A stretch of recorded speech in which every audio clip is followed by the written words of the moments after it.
Hello friends, Amit here in Kfar Saba, just north of Tel Aviv, coming to you with another personal update about the war events here in Israel. This is day 26th of the war, and we started the morning with the terrible news that 10 of our soldiers died in Gaza operations over the past 48 hours. So another set of families are going to be burying their loved ones. This is in addition to the 1,400 civilians and soldiers who died on October 7th, making it for a very, very difficult time here in Israel, throughout north, south, and also here in the center of Israel. Another 125,000 Israelis continue to be homeless in their own country.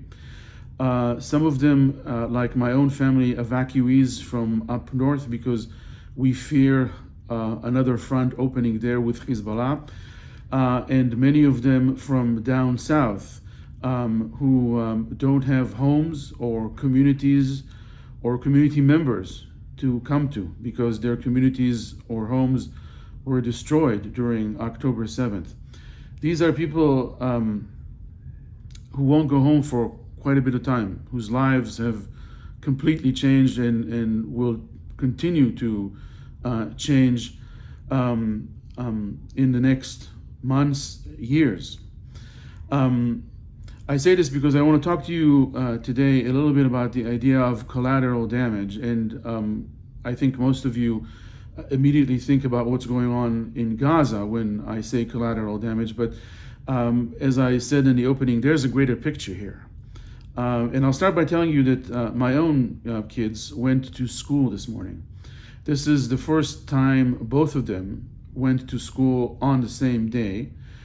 School returned this week in the center of Israel in a staggered manner. So several age groups come each day, but not the entire school, because the bomb shelter at most schools isn't large enough to fit the entire school community.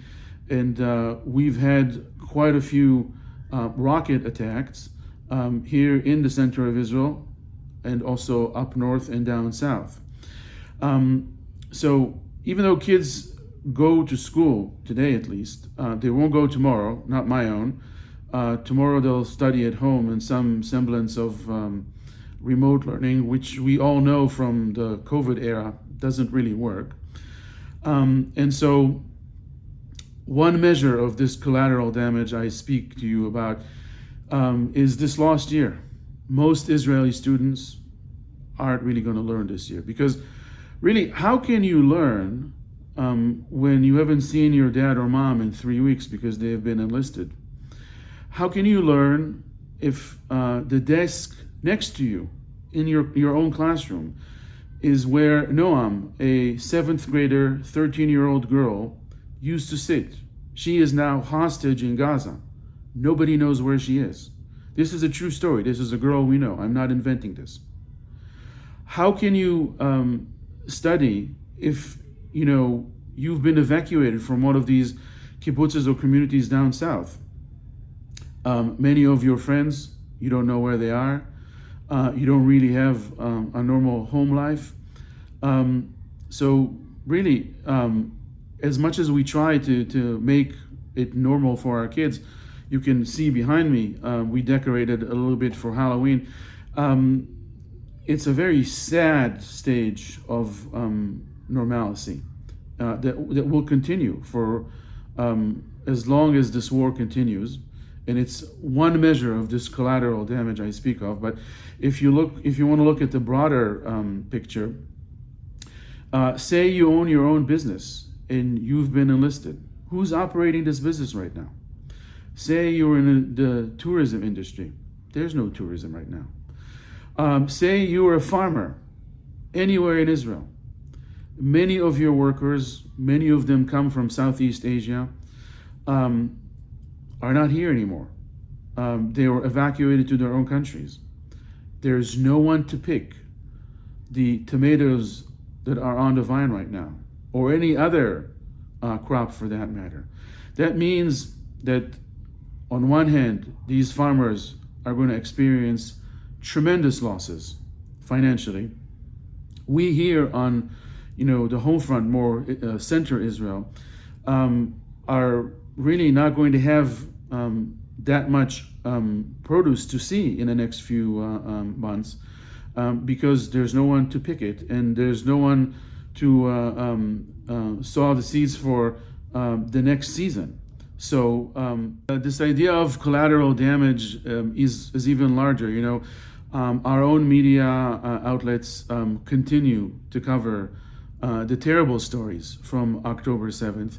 And, there are so many of them, so many viewpoints, so many stories of people who are heroes, who saved other people and might have died doing so.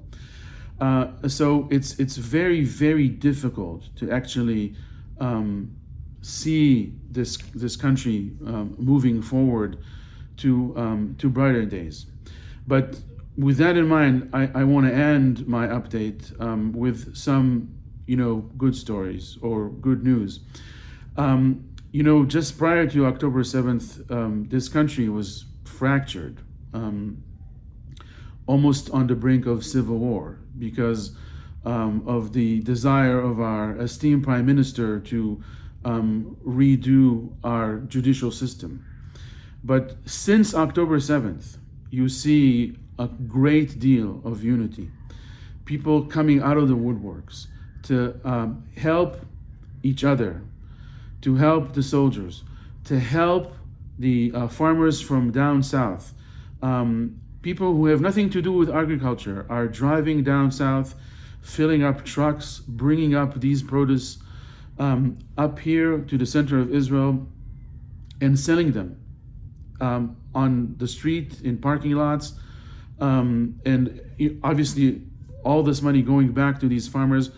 And so there are thousands, million pieces of light that we see in terms of this country coming together to help each other during these very difficult times.